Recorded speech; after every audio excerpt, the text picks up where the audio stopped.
Tiga. Selamat siang teman-teman, kembali lagi bersama saya Ahyami, peserta pelatihan PPKD Jakarta Selatan, program Teknik Komputer dan Jaringan, angkatan pertama tahun 2024. Di sini saya akan menjelaskan komponen motherboard teman-teman. Ya, dari instrumen-instrumen yang ada di tubuh si motherboard ini nanti saya akan jelaskan teman-teman. Oke, nanti kita lanjut aja ke motherboardnya. Tiga. Oke, jadi gini teman-teman. Di sini yang pertama yang mau saya kenalin, di sini ada soket prosesor. Nah, FYI, informasi buat teman-teman yang mau merakit sebuah komputer, hal yang harus diperhatikan itu salah satunya ada kecocokan antara soket prosesor dengan prosesor yang teman-teman mau pasang. Jadi tidak semata-mata kita sembarang memasang prosesor dengan motherboard yang kita beli, karena mereka ada kodenya masing-masing untuk pencocokan. Kayak di sini ada LGA 775 teman-teman, kelihatan nggak? LGA 775, kelihatan nggak teman-teman? LGA 775. Nah itu kode untuk soket prosesor ini. Berarti soket ini diperuntukkan oleh Intel Core 2, Intel Core 2 lah, dan serinya Pentium 4 lah. Nah itu yang diperuntukkan oleh itu. Jadi kayak Intel Core i3, i5 itu nggak bisa untuk dipasang di motherboard ini. Dan di sini motherboard ini mereknya Gigabyte teman-teman. Perlu diketahui ini itu dirilis itu tuh motherboard ini nih 2004 teman-teman. Dan ini terobosan awal dari Intel, terkhusus di dunia mainboard. Intel nih menggunakan ini LG, ini singkatan dari Line Grid Array. Jadi dulu Intel itu prosesornya itu antara jarum dengan bolongan. Jadi ada bolongan dulu teman-teman, sebelum adanya motherboard LGA ini, tipe LGA ini. Terlalu kejadian. Enggak bolong-bolong lagi teman-teman, jadi dia hanya titik-titik, tapi di sininya itu ada jarum-jarum. Mungkin nggak terlalu jelas teman-teman karena jarum-jarumnya itu kecil dan banyak. Jadi gitu teman-teman untuk penjelasan sedikit terkait motherboard ini. Oke, dari prosesor mungkin kita tutup dulu ya. Dari prosesor kita mau lanjut ke ini RAM. Di sini ada slot RAM teman-teman. Ada di sini tipenya dual channel. Tipe RAM-nya di sini DDR3 teman-teman.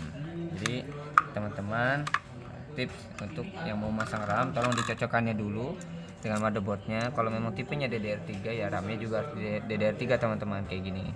Ini DDR3 juga, kelihatan nggak teman-teman? Nah itu DDR3 sama dengan slotnya tuh, dual channel DDR3 teman-teman. Oke, kelihatan ya? Nah itu untuk RAM di sini fungsinya teman-teman sebagai penyimpanan sementara dalam si komputer beroperasi. Kayak kita buka tab, buka Microsoft Word, Excel, dan bahkan googling YouTube. Nah itu disimpan sementaranya itu di sini teman-teman, di RAM ini.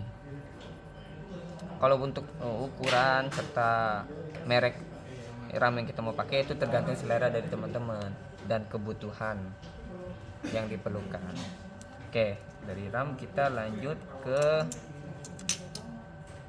nih PCI nih. Teman-teman, di sini ada slot ekspansi teman-teman, ada PCI 1, 2. Jadi sini itu diperuntukkan untuk kayak penambahan komponen yang eksternal teman-teman.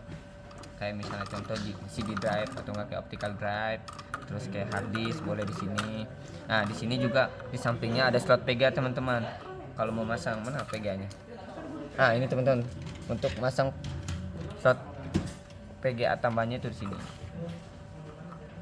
Tapi karena di sini tipenya onboard, nah di sini udah ada nih tuh untuk si VGA-nya. Jadi bisa pakai di luar selain di motherboardnya ini.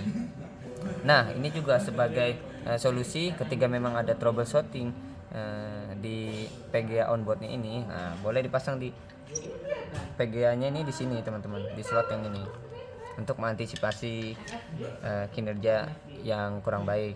Nah begitupun sebaliknya, kalau di sininya kurang, di sininya bermasalah, terdapat masalah, boleh pakai PGA yang di sini. Ya untuk PGA mungkin ini pemahaman yang umum ya, karena PGA salah satu unsur mesin yang menampilkan gambar. Jadi kalau teman-teman mau mempunyai pengalaman operasi komputer yang memang nyaman dari segi gambar visual, itu ya tergantung bagaimana PGA yang teman-teman pilih. Semakin baik PGA-nya, semakin baik juga gambar yang ditampilkan, teman-teman. Nah, ya kalau di sini ada ini ada SATA, teman-teman. Di sini ada kabel SATA. Di sini ada chipsetnya. Ini di sini ada baterai CMOS. Nah, di sini fungsi CMOS di sini biasanya untuk menyimpan waktu dan tanggal. Jadi ketika komputer mati, itu waktu dan tanggalnya itu disimpan di sini, teman-teman. Jadi setelah komputer dihidupkan kembali, itu waktu dan tanggalnya tidak berubah. Terus di sini banyak ada macam-macam input output. Di sini ada PS2, di sini teman-teman ada untuk mouse dan keyboard. Terus di sini ada kabel COM, terus ada ini slot PGA. Nah iya, ini ada kabel COM, teman-teman. Terus ada USB, terus ada kabel LAN card, di sini ada USB juga. Terus sini ada audio input output di sini. Terus ada lagi front panel nih, teman-teman. Di sini ada banyak indikatornya, ada dari power, terus ada reset ada di sini, terus lampu powernya sama lampu harddisknya juga di sini, teman-teman. Nah, di sini ada front USB nih, ada dua, USB 1, USB 2. Di sini ada front audio. Nah, di sini ada power untuk si khusus prosesornya. Jadi karena mungkin prosesornya memerlukan kinerja yang terus-menerus, jadi dia punya sumber dayanya sendiri yang disalurkan dari power supply PSU. Nah, ini dia punya saklarnya sendiri, sini colokannya sendiri, teman-teman. Nah, kalau di sini ada ATK, teman-teman. Di sini tuh untuk power supply menyalurkan listrik ke motherboard. Jadi di sini pertamanya itu. Nah, di sini ada kabel IDE, sini kabel ada kabel IDE di sini, teman-teman. Jadi kalau memang yang masih make ya, di sini biasa ditaruh kabel-kabel IDE. Karena mungkin sekarang udah beralih ke SATA, kebanyakan dari hard disk penyimpanan itu kabel-kabel SATA, teman-teman. Ya mungkin itu aja yang bisa saya beri penjelasan terkait motherboard ini. Kurang lebihnya mohon maaf. Ya, selamat siang. Terima kasih.